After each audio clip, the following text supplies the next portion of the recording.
All right, let's dive into something that seems super basic at first, but gets really interesting once you start thinking about it, especially if you're, well, into philosophy. Yeah, We're talking about those everyday statements like tigers are striped or ducks lay eggs, yeah, stuff we say all the time, right? yeah, totally. I mean, those phrases, they might seem simple on the surface, but for a philosopher, that's where the real fun starts. There's these little puzzles about how we use language to understand the world and how much we can actually pack into a single sentence. Exactly.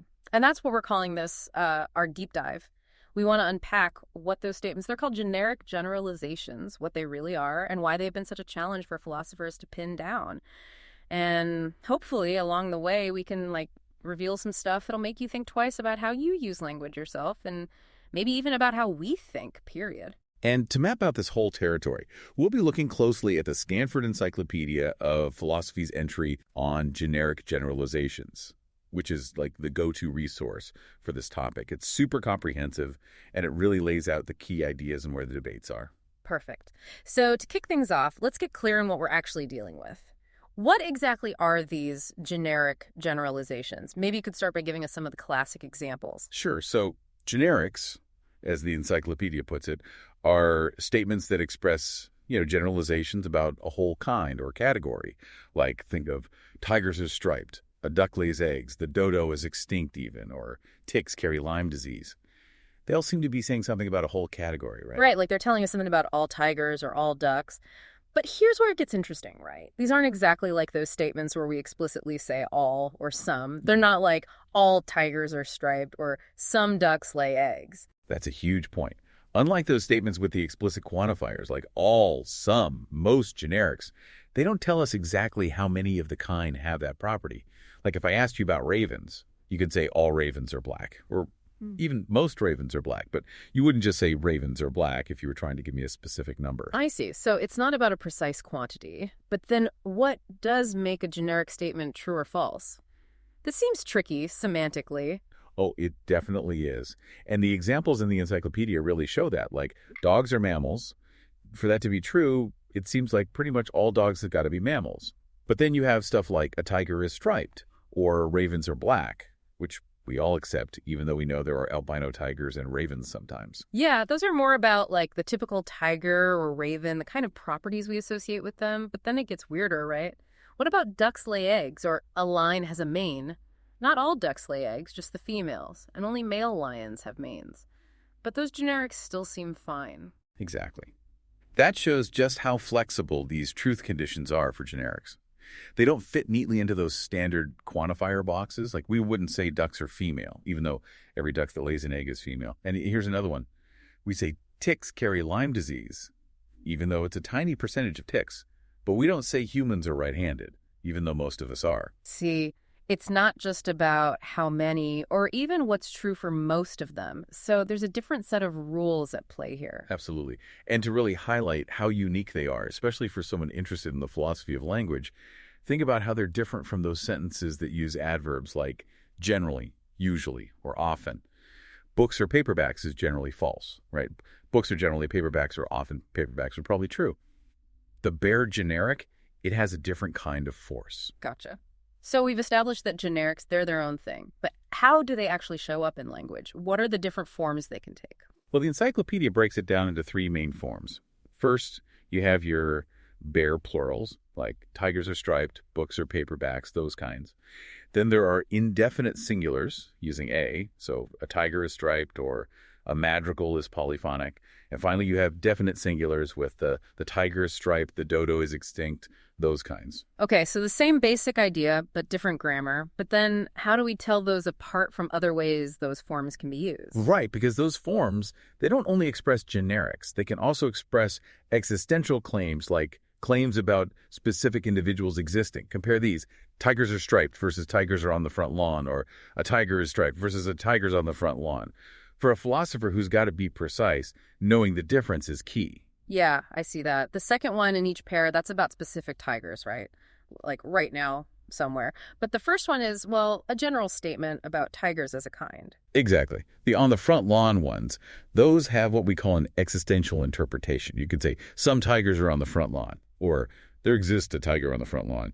But the first ones, they're not about specific tigers, but about tigerness in general. And for the logically minded folks, there are tests to distinguish these readings. The encyclopedia mentions upward entailment. What's that all about?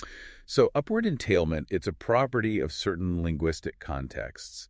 Basically, it means if you know a statement is true, you can infer a more general statement is also true. If tigers are on the lawn is true, then animals are on the lawn must also be true. But if tigers are striped is true, it doesn't mean animals are striped is true. So the existential reading has upward entailment, but the generic one doesn't. Makes sense. And there was another test with adding words like usually, right? To see how the meaning changes. Exactly. If you put usually into tigers are striped, you get tigers are usually striped. Still a general claim, just a bit weaker. But with tigers are on the lawn, adding usually changes it a lot. Now it's about some specific tigers and their habits. So that's another way to tell them apart. So the same words can have different logical forms underneath. What determines which reading we get? Is it something about the predicates, the words that describe the properties? That was the idea behind Carlson's early theory. He looked at stage-level versus individual-level predicates. Stage-level ones describe temporary stuff, while individual-level ones describe more permanent, lasting stuff. Can you give me a quick example of that, just to make it clear? Sure. Is drunk would be stage-level. It's a temporary state. Yeah. But is intelligent. That's usually considered individual level, a more inherent trait. Okay, I get it. So how did Carlson tie this to generics versus existentials? His idea was when you have bare plural or indefinite singular with a stage-level predicate, it tends to get an existential reading, like students are drunk or a student is drunk. That means there's some students who are currently drunk, right? And what about when you combine those forms with an individual level predicate? Then you usually get a generic reading. So students are intelligent, or a student is intelligent. That's a general statement about students' nature or abilities. Seems pretty neat, but I'm guessing there were some problems, which the encyclopedia points out. You got it. It doesn't always work so perfectly. Like an indefinite singular with an individual level predicate can still get an existential reading if it's presented in an unexpected way. The classic example is a famous semanticist sings German arias in the shower. Even though Arios is a singer, is individual level, that sentence makes us think of one specific, maybe quirky semanticist. Makes sense, pragmatically. It's so unexpected it makes you think of a specific case. Right. And Carlson's theory also has trouble with definite singulars. The tiger is intelligent can easily refer to one specific tiger, even though is intelligent is individual level. So it's a good starting point, but it doesn't cover everything. Okay, so we have different flavors of generics. Some about individuals having a property, others seem more about the kind itself. Can we unpack that difference a bit, characterizing generics versus those direct kind predications? Absolutely. The encyclopedia makes this distinction very clear. Characterizing generics like tigers are striped, those are generalizations about the individuals within the kind. Whether it's true depends on whether enough individual tigers are striped. And direct kind predications, how are those different? Those seem to apply a property directly to the whole kind, not its members. Like, dinosaurs are extinct. You wouldn't say a single dinosaur is extinct, only the whole kind. Same with the dodo is extinct, or tigers are widespread. So those bare plurals, they act like a name for the whole kind, and we're saying something about that entity. That's the main idea. And you usually can't use the indefinite singular for those. A dinosaur is extinct. Just sounds wrong. Yeah, it does. So for most of our deep dive here, we'll focus on those characterizing generics, the ones that are trickier to figure out. Exactly. Direct kind predications are seen as more straightforward. You treat them as statements about these abstract things called kinds. It's the characterizing generics that have really kept philosophers busy. So how have they tried to represent the logic behind these characterizing generics? Well, the dominant view now, and this is a shift from Carlson's early idea, is that there's this two-place operator, often symbolized as gen. It acts like an unselective adverb of quantification, building on work by David Lewis on words like usually and always. Unselective, meaning it can work with different types of things in the sentence. Exactly. It can quantify over individuals, events, times, places, depends on the sentence. The idea is these adverbs connect one set of conditions to another, like in when it rains, the streets are wet. When it rains, limits the cases we're looking at, and the streets are wet is what holds in those cases. And this is often shown as having three parts: a quantifier, a restrictor, which defines the domain, and a scope, which is the property being generalized, right? Exactly. QRYS. The sentence is true if the quantifier says enough things that fit the restrictor also fit the scope. So with generics, the gen operator is like the hidden quantifier when there's no word like usually or always. So for ravens are black, the gen connects the set of ravens to the property of being black. Exactly. It'd be Gen X Raven X is black. Even Carlson himself later moved to this two-place operator view because it can handle ambiguity better. He used the example, typhoons arise in this part of the Pacific, which can be understood in two ways. One way is about typhoons and where they start. The other is about that region being prone to typhoons. Precisely. A two-place gen can handle both by letting different parts of the sentence be the restrictor or the scope. A one-place operator couldn't do that as easily. Makes sense. So the idea is that bare plurals and indefinite singulars, they introduce these open variables, and gen comes in to bind them and make the connection. That's the standard view. But there are dissenters, like David Leedsman. He argues that characterizing generics are actually a kind of direct kind predication. So tigers have stripes would just be attaching have stripes to the kind tigers. That does seem simpler. What are the issues with that view, though? Well, it has trouble with stuff like cats lick themselves. If it's just about the kind, it'd mean the kind cats licks the kind cats, which isn't what we mean, right? We mean individual cats licking themselves. And it has trouble with what's called donkey anaphora generics, like lions that see a gazelle chase it. Yeah. Those are tough to explain without the two-place operator to link the seeing and the chasing within the scope of the generalization. Right. The operator gives you the structure you need for those tricky cases. Okay, so the gen framework seems to be the winner. But what does gen actually mean?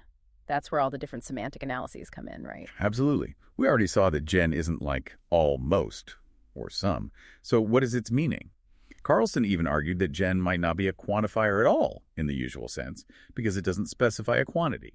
So let's get into those attempts to define gen. The first big one is all about possible worlds and normalcy. Yeah, the idea there is that generics tell us what's normal or typical for a kind.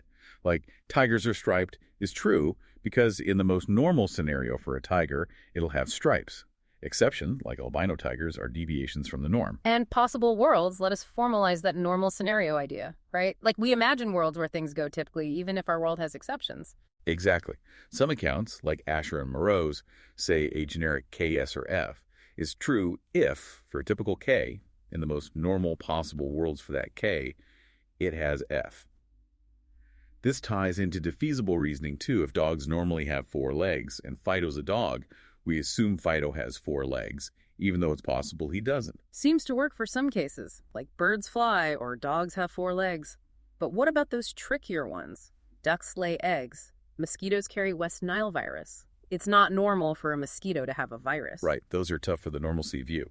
For those, some people added domain restriction. They said when we say those generics, we're only talking about a subset, like female ducks or male lions.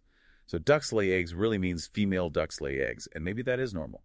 But the encyclopedia brings up some good points against that. Why not say ducks are female then, if we're restricting to the egg-laying ones? And what about ducks don't lay eggs, since males don't? Those are key objections. Plus, psychology studies suggest people don't actually do that domain restriction thing when they hear those generics.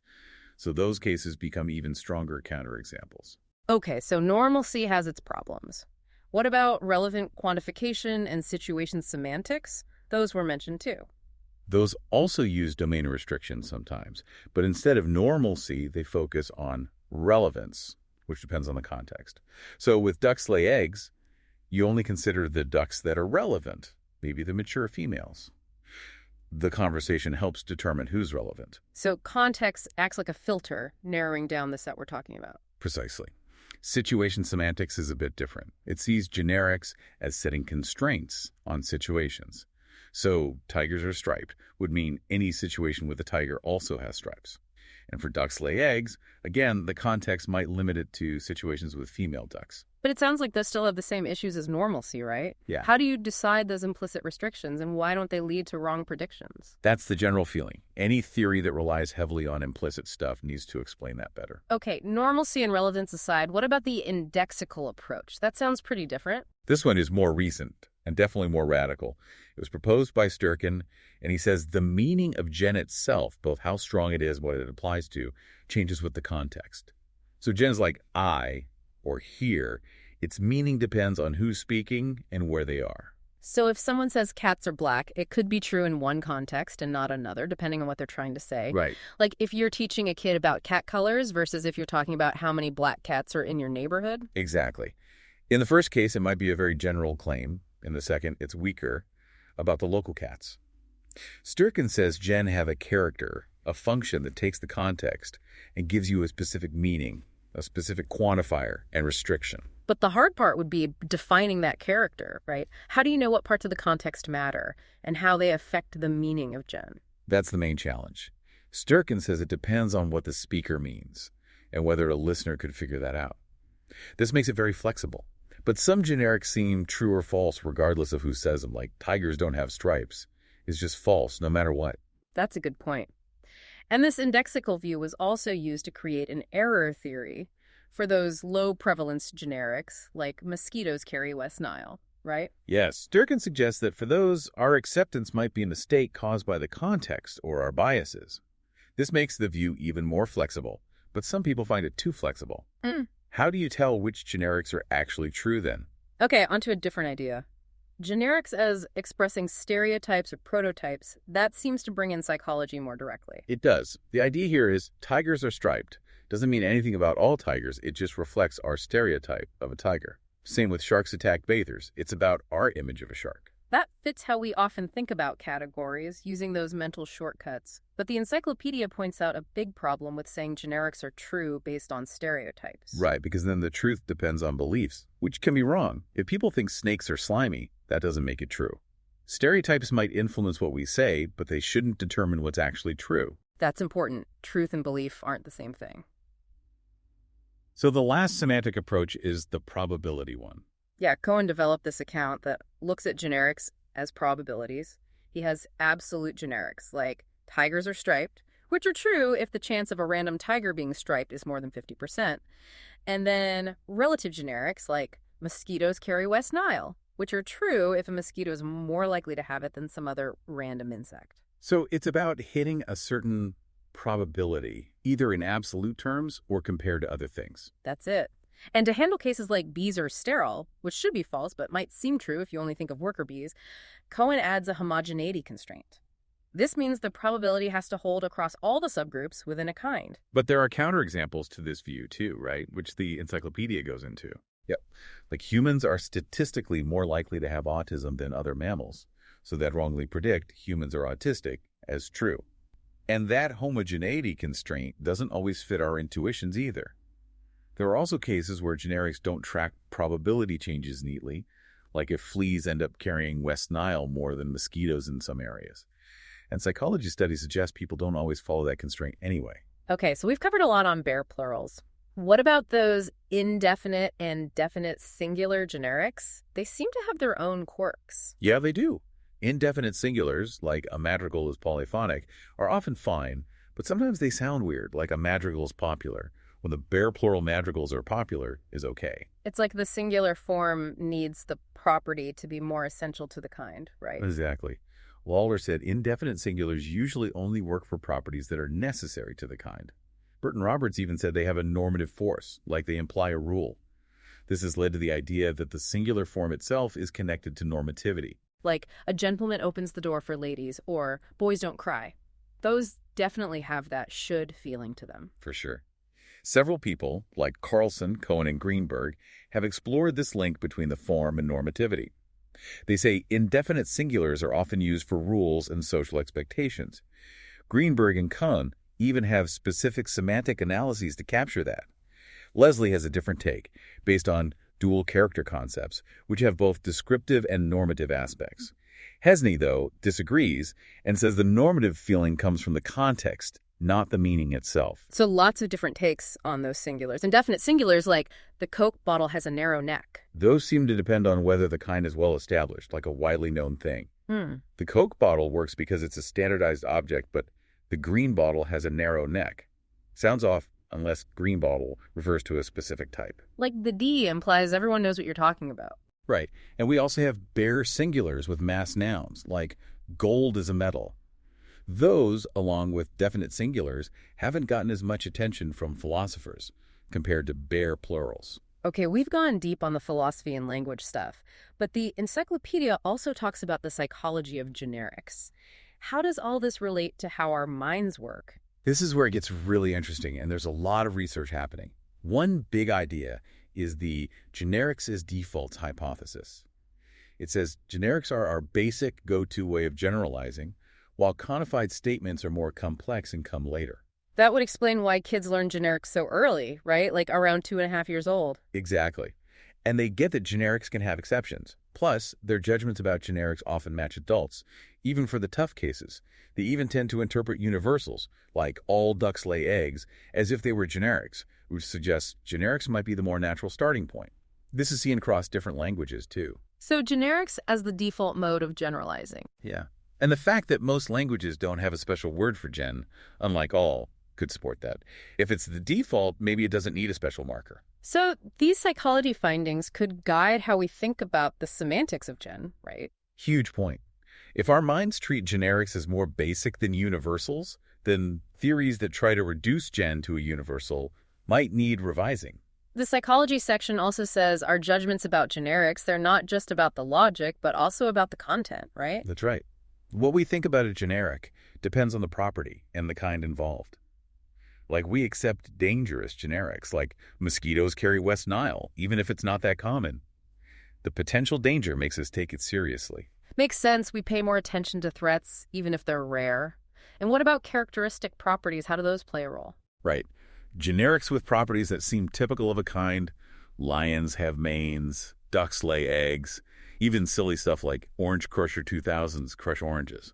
Those are more likely to be accepted, even if not all members have that property. And the kind of exceptions matter too. We might reject books or paperbacks because the exceptions, hardcovers, have their own positive property. So it's way more nuanced than just counting things or doing probabilities. Definitely. And there's this Bayesian model of generics that tries to capture all that. This is when you say generic, you're trying to align the listener's beliefs about how common the property is with your own beliefs, considering what they already know about that kind of property. So it's like updating beliefs based on the generic and our background knowledge. Exactly. This model has been pretty good at predicting when people will agree or disagree with generics, and it naturally includes those content-based factors. Like, our prior belief that dangerous things are rare affects how we understand mosquitoes carry West Nile. And lastly, the psychology part talks about the inferences we make from generics. It seems we treat them as stronger than just statistical claims. Yeah, even if we know a generic only applies to a small percentage, we're still more likely to assume a random member will have that property compared to just knowing the statistics. There's this experiment with Quacky the duck. People were more likely to think a random duck lays eggs than is female, even though they gave similar estimates for how common each property is. It's like the generic makes us expect individuals to have that property more strongly. Exactly. This goes back to defeasible reasoning. The generic gives us a reason to believe unless we have specific info against it. Okay, this deep dive has been super insightful, covering the language and psychology sides. But the encyclopedia goes further, talking about the bigger philosophical implications, which is perfect for our audience here. Absolutely. This is where generics become tools for thinking about big philosophical questions, not just language itself. One area is how they relate to stereotypes and prejudice. That's very relevant these days in social and political philosophy.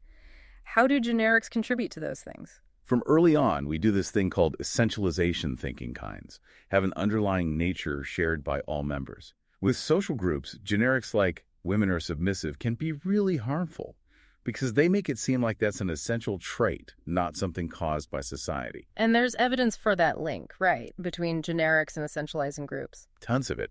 Studies show that hearing properties attributed to groups through generics can make people essentialize those groups, even if they're made-up groups.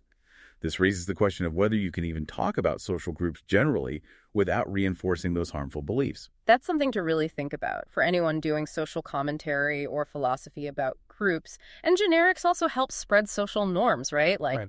Boys don't cry. Absolutely. Those aren't just descriptions. They enforce expectations. Research suggests even little kids might see generics as saying how you should behave.